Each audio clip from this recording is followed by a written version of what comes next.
Hi, my name is Ripley Whiteside, and this is my exhibition After Arcadia. And I wanted to start this little talk by focusing on this piece. This is a painting by, well, it's a painting that I made for this exhibition, but it's referencing a painting by Claude Lorraine, who was a very important Baroque painter who lived from 1600 until 1682. And I think this was the original of this painting, was the first of his that I spent time with and started thinking about. It lives in the Metropolitan Museum of Art in New York, and I had actually used it as an example in an introduction to art class that I teach at Austin Peay State University in Clarksville, Tennessee. And this is a class for non-majors. And this painting kind of got stuck in my head when I needed an example of an artwork that evokes an accessible feeling. So it's a peaceful painting, it's very calm, and in the context of that course, I was able to talk to the students about what about the way the artist made this image evoked those feelings. Very basic, but I repeated that assignment for 3 or 4 semesters, and I feel like this painting was kind of getting deeper and deeper in my head, and I wanted to work with it. Especially because Claude Lorraine, as an artist, some people credit him with inventing the landscape genre for making paintings that were not of a subject in the landscape, but rather it was the landscape itself that was the prominent subject of the painting.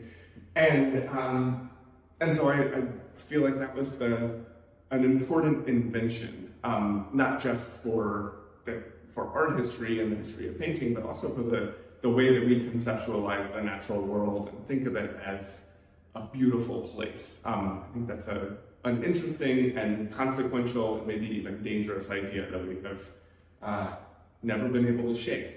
And Claude Lorraine, in his depiction of landscape, he really focused on what we would call the Italianate pastoral, so like these areas of Tuscany and outside of Rome. He was French, he lived there most of his life, and made paintings there and made a very successful career there. But paintings of a beautiful, peaceful, calm landscape, and that was what people wanted. He was hugely successful and very influential, and he was also prolific. He has perhaps the first real catalogue raisonné that he made himself as a matter of his accounting. He made a small version of each painting, which lives in a book that still exists in the British Museum. And with that, he attracted a lot of followers and a lot of imitators. And this genre of the Italian pastoral landscape, it really thrived from the time of his life in the 1600s until the beginning of what we might say is the beginning of modernity, or like around the end of the 19th century. And he was hugely influential during that time period, especially in England. And I feel like his rise and the genre's rise, it parallels a lot of consequential things that we might not think about as much. And the fact that this genre, this beautiful landscape that evokes Arcadia, which is the land of Pan in ancient Greece, where the food was plentiful, the weather was always nice, wine flowed. This almost like ecological fantasy didn't hold up in the face of modernity. And that was what got me really interested in wanting to work with this genre. And we can walk over, leading Claude Lorraine to one of his most famous people that he influenced. It's Thomas Gainsborough, who was a British painter working in the 19th century, I think, late 18th century. I'm going to be a bad art historian with all of that, but he was working centuries after Claude Lorraine, and made very beautiful, very peaceful landscapes.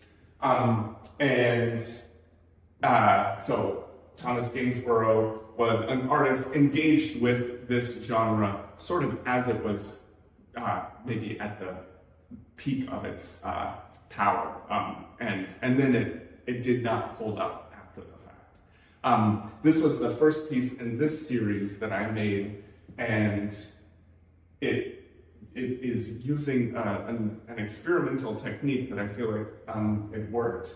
But I'm making a watercolor painting on a panel. So this is either a panel made of wood or MDF, and the panel has been treated with gesso and another layer of gesso called absorbent brown, which accepts watercolor, similar to the way that paper accepts watercolor. And as I paint the watercolor onto the panel, while it is still wet, I'm laying styrofoam sheets, sheets of flat styrofoam onto the surface of the panel.